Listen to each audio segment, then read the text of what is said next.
श्री गणेशाय नमः। भगवान गणेश जी की कृपा से आप सभी स्वस्थ रहें, सुखी रहें, संपन्न रहें। जय श्री गणेश। श्री गणेश महापुराण छठा अध्याय। शिवजी द्वारा गणेश्वर की आराधना। त्रिपुरासुर अपनी विजय के गर्व में फूल गया। उसने सोचा कि लगे हाथों इस भंगड़ी की स्त्री को भी क्यों न हत्या लिया जाए। ऐसा विचार करके वह कैलाश की ओर बढ़ा। उसे ज्ञात था कि पार्वती जी उसी के अधिकार क्षेत्र में आए हुए कैलाश में रह रही है, इसलिए उन्हें पाना कठिन नहीं है।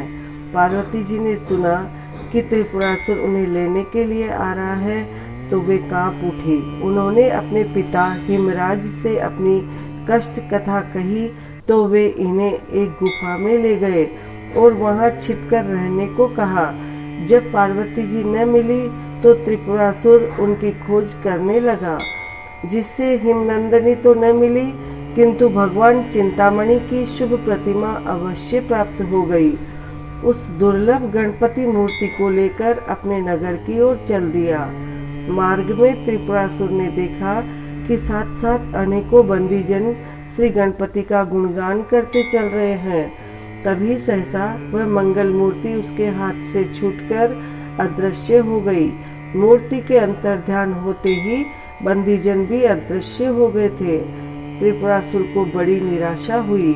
पाई हुई अमूल्य मूर्ति हाथ से निकल गई, यह उसके लिए शुभ शकुन नहीं था। इससे नितांत खिन्न मन हुआ अपने नगर में लौट आया। उधर भगवान शंकर भी असुर के अत्यंत प्रबल सिद्ध होने के कारण चिंतित थे। उनकी समझ में नहीं आ रहा था कि उस दुर्दांत दैत्य का दमन किस प्रकार किया जाए। वे इस चिंता में निमग्न थे ही कि नारद जी आ पहुँचे। शिवजी ने उनका समयोचित सत्कार कर आसन दिया। तदंतर वार्तालाप आरंभ हुआ। देवाधिदेव महादेव ने उन्हें बताया, देवर्षि आप इस समय अच्छे आए हैं। मैं समझता हूँ कि अब वर्तमान समस्या का समाधान सहज ही हो जाएगा। देखो त्रिपुरासुर कितना प्रबल हो गया है कि कोई भी महाबली उसके समक्ष टिक नहीं पाता है। उसकी साम्राज्य लिप्सा तो बढ़ी हुई थी ही, अब तो वह स्त्री धन आजीविका के साधन तथा उपासना के माध्यमों को भी हथिया लेना चाहता है। शूलपाणी की बात पर नारद जी विचार कर ही रहे थे कि उन्होंने एक चौंका देने वाली बात कही। कौतुक मुनि, बेचारे देवताओं की तो सामर्थ्य ही क्या, उस देवता ने तो मेरे भी सब अस्त्र निष्फल कर दिए। उस पर किसी भी व्यक्ति और अमुक अस्त्र का प्रभाव नहीं हुआ। नारद जी ने आश्चर्य से कहा, प्रभु आप ये क्या कह रहे हैं? आपके अमोघ अस्त्र और निष्फल हो जाए, ये कभी संभव नहीं है। मैं तो समझता हूँ कि या तो आप अपनी शक्ति को भूल गए हैं अथवा यह सब आपकी ही लीला है। लोक के कल्याणार्थ और विमोहित प्राणियों को सचेत करने के लिए ही आप ये सब कर रहे हैं। शिवजी बोले, देवर्षि संसार में जहाँ जो कुछ भी हुआ, होता या हो रहा है वह सब कुछ लीला मात्र है, किंतु उस लीला में भी कुछ विशेषता उपस्थित हो जाती है, तब उसका उपाय भी करना होता है। असुर की प्रबलता और देवताओं का अपकर्ष अवश्य ही विचारणीय है। इस समय यदि कोई उपाय आपकी समझ में आता हो तो बताने की कृपा करें।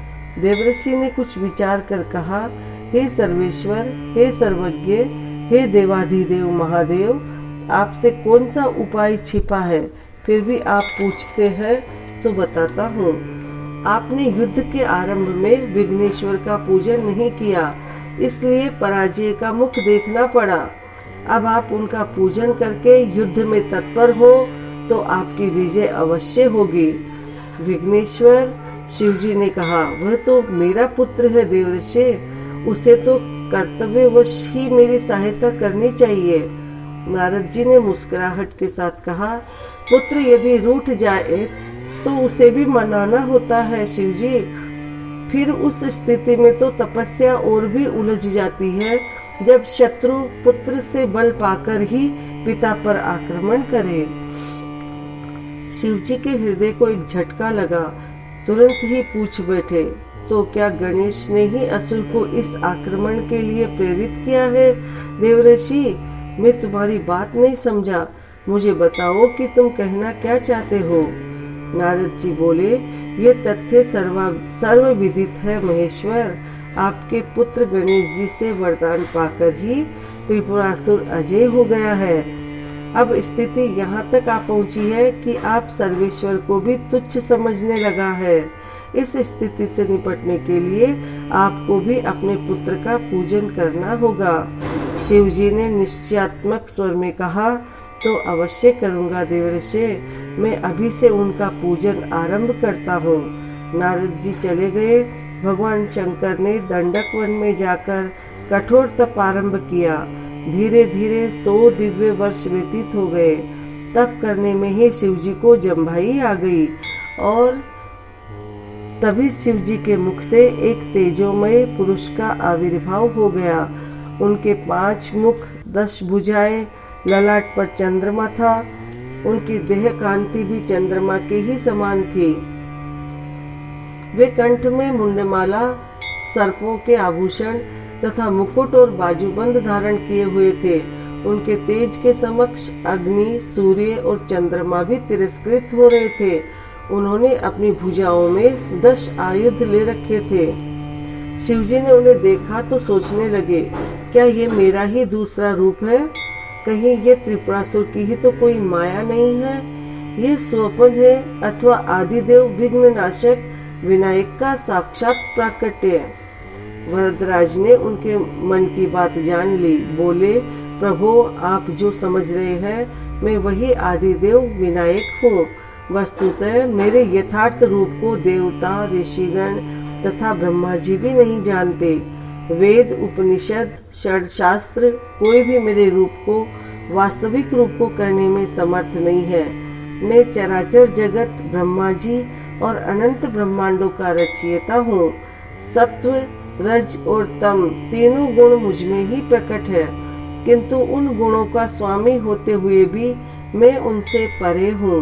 संसार की रचना, स्थिति और प्रलय मेरे ही कार्य हैं। आपने मेरा 100 वर्ष तक निरंतर चिंतन किया है, इसलिए यहाँ प्रकट हुआ हूँ। अतः आप जो चाहे मुझसे मांग ले। वरदराज की प्रसन्न मुद्रा देख और वरद वचन सुनकर शिवजी उनकी स्तुति करने लगे। हे देव, आपका पूजन करके मेरे 10 नेत्र और 10 भुजाएं आज धन्य हैं। आपको प्रणाम करके मेरे 5 मस्तक और आपकी स्तुति करके मेरे 5 मुख धन्य हो गए। प्रभु, आप रजोगुण के द्वारा समस्त सृष्टि को रचते, सतोगुण द्वारा पालन करते और तमोगुण द्वारा प्रलय कर देते हैं। आप नित्य, निरपेक्ष और निर्लेप है। आप ही सभी जीवों के ईश्वर तथा उनके कर्मों के साक्षी और फल प्रदान करने वाले हैं। हे वरदराज, त्रिपुरासुर को नष्ट करने का शीघ्र उपाय कीजिए, अन्यथा ये समस्त सृष्टि नष्ट हो जाएगी। वरदायक बोले, आप मेरे बीज मंत्र का उच्चारण करते हुए शरसंधान करेंगे तो अवश्य विजय प्राप्त होगी। मैं आपके द्वारा स्मरण करते ही आपके पास आकर कार्य पूर्ण करूँगा। मेरा बीज मंत्र गम है। इसके उच्चारण के साथ बाण छोड़ते ही त्रिपुरासुर के पुर ध्वस्त हो जाएंगे। बोलिए श्री गणेश भगवान की जय। सभी भक्त निरोग रहे, स्वस्थ रहे और संपन्न रहे। इसी कामना के साथ आज की कथा का विश्राम यहीं पर है।